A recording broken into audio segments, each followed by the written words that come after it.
Happy Pride! Are you a queer person and interested in traveling or even moving to Costa Rica? We'll talk about my lived experiences here, as well as a current look at what the laws say and which medicines are available on today's episode of Poly in Paradise.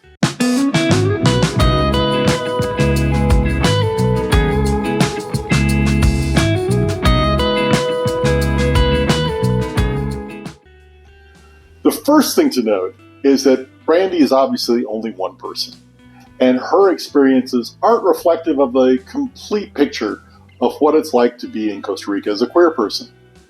In the future, we will hopefully have other people on, living in different areas in Costa Rica, and who have their own different stories to tell. Right. I'm mostly a straight passing cisgender white woman who lives in the southern zone of Costa Rica. I do have a girlfriend though, and since we're polyamorous and I'm bisexual, I certainly have some lived experiences here. And I've been very interested in the history of LGBTQIA plus people in this socially conservative yet progressive country. And as a historian, I'm also partial to learning about history. So let's start there. Homosexuality was legalized in 1971 after being decriminalized almost about a century prior. The journey to recognizing same-sex marriage started much more recently, however. In January of 2018, the Inter-American Court of Human Rights stated that Costa Rica had to allow same-sex marriage, to allow for adoption by same-sex couples, and to remove people's gender markers entirely from their cédulas, their national IDs, after October of that year. In August of that same year, the Costa Rican Supreme Court ruled against the existing same-sex marriage ban and gave their legislative assembly 18 months to amend the law. Otherwise, the law would be abolished automatically. The Costa Rica Legislative Assembly did not amend that law. So on May 26th of 2020, same-sex marriage and adoption became legal here, with Costa Rica being the first and so far only country in Central America to have that enshrined in law.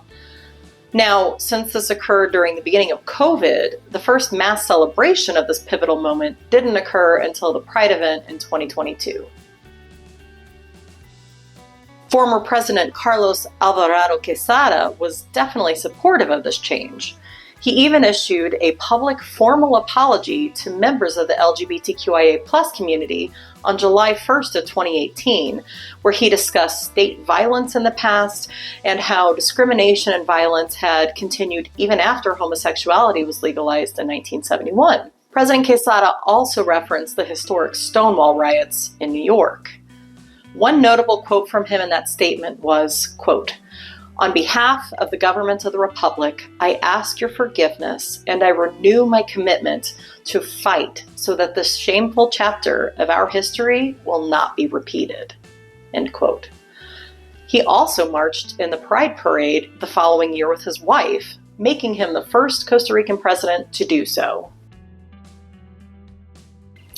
In addition to same-sex marriage, there are other laws in place that either cover queer people or were put in place in order to protect or recognize them. For example, there is no censorship when it comes to LGBTQI plus issues, nor are there laws regulating any discussions or promotion of queer topics. There are no restrictions on changing your gender legally. Non-binary people are recognized. Adoption by same-sex couples is legal. Blood donations from gay and bisexual men are also now allowed. And PrEP is available both through the public and the private healthcare systems. There's also a few legal areas that are heading in the right direction, but could still use some improvements. For example, gender-affirming care is available here, but is largely limited to adults only. HRT is available through the Caja, which is their public medical system that's available to legal residents and citizens. It's also available through the private system. Most pharmacists will prescribe it at their pharmacy, but you pay out of pocket. Anti-discrimination laws are also prevalent, but there are still some areas that need work, largely around gender identity and housing discrimination. There are also some other areas that still need work.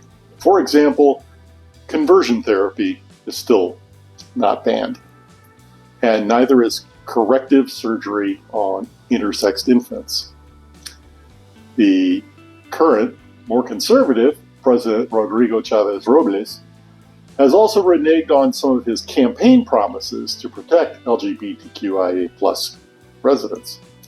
For example, last year he fired 2 top officials after they expressed support for the Pride March in San Jose.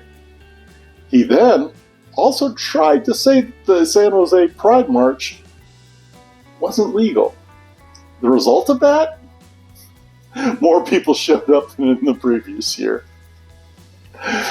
Recently, he also dissolved the position of the Commissioner for LGBT+ rights. He also made changes to what the MEP, or the Education Department, is allowed to teach to children in school. However, Chavez's term ends May of next year, as presidents in Costa Rica are not allowed to run for consecutive terms. So, with all the legal stuff out of the way, what about the people of Costa Rica? Well, like a lot of countries around the world, the heavily populated capital area, aka the Central Valley here, is the most welcoming. It has the most resources and also has the highest population of queer people. There's a multitude of gay bars and clubs, some like La Avispa or the Wasp, having been around for well over half a century now. Outside of the Central Valley, another historically queer area is the Manuel Antonio Quepos area. You will find many queer-owned or at least queer-welcoming businesses there. Other larger tourist areas like Tamarindo have a presence as well, such as the Kinky Bar there. In the rural areas like where we live, that's harder to answer. The short version? Well, it's certainly harder to find community. As long as you're not doing excessive PDA, which is frowned upon generally here, you'll be fine. That brings us to celebrations. Every year at the end of June, the largest Pride event in Costa Rica takes place in San Jose. About a month later, there's also a pretty large Pride event in Manuel Antonio called Pride on the Beach. We've gone there for the last 2 years in a row, with our room already booked for this July. I've been welcomed there, and it's been also glad to see and allowed me to carry the leather pride flag in the parade. There's also smaller celebrations, such as the one we witnessed in Nosara during our short-lived experience living there. The video's linked above if you want to know why we didn't stay there. When it comes to finding community, it really comes down to where you live or are traveling. With women, you may also have a hard time trusting your gaydar, as women here tend to be far more physically affectionate with their friends than you're likely used to seeing back in your home country. Besides hitting up gay bars and clubs in the country, there are Facebook, WhatsApp, Telegram groups for chatting, finding events, and meeting up with someone interesting. We're also trying to get monthly meetings going in our part of the country, down in PérezZeledón. So we're creating our own community here. I'll be putting a list of different groups, organizations, etc. down below in the description. Now, when it comes to my personal experiences here, it's mostly been neutral. Or sometimes I feel like I stepped back in time a bit. I will get more stares if I kiss my girlfriend in public, which isn't surprising given that PDA in general is kind of taboo regardless of the genders it's occurring between. Holding hands isn't really an issue either, as I mentioned earlier that women here are generally more affectionate with their friends. And similar to my experiences in the Midwest in the US, the more machismo types, Ticos here, tend to fetishize my bisexuality, especially combined with the fact that I'm polyamorous. This leads them to not viewing my other relationships, especially ones with another woman, as being valid, and I have found myself on the receiving end of unwanted advances. Unlike my Midwest experiences with women, Ticos are quite a bit more timid when it comes to exploring their sexuality, at least in the mostly rural area where I live. I have had several of them admit to me that they would very much like to be either physically or romantically involved with a woman, but they either haven't had the courage to do so or say they would need a bit of liquid courage before engaging with any sort of those activities with another woman. That definitely takes me back into my early adulthood, where there were a lot of curious women at the colleges that I attended. That timidity isn't seem to be just applying to Ticos who are either queer or questioning. There certainly seems to be less open and honest conversations happening here generally regarding relationship structures, physical desires, and exploration of kink. Interestingly enough, since we're not Ticos, people seem to be more open to asking us questions. Our journey towards finding and building polyamorous and kinky communities here will certainly be topics for later videos to come. So, if you want to be notified when those videos drop, hit that bell. Otherwise, liking and commenting on this video will help us out immensely. And thank you for watching today on Poly in Paradise. Happy Pride!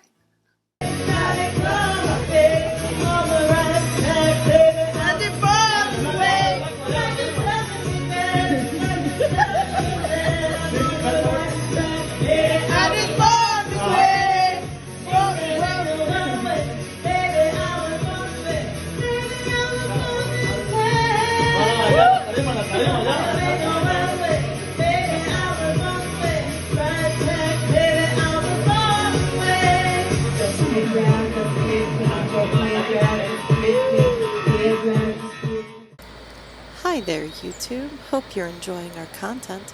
Don't make Max sad, so please like and subscribe to follow us on our adventures.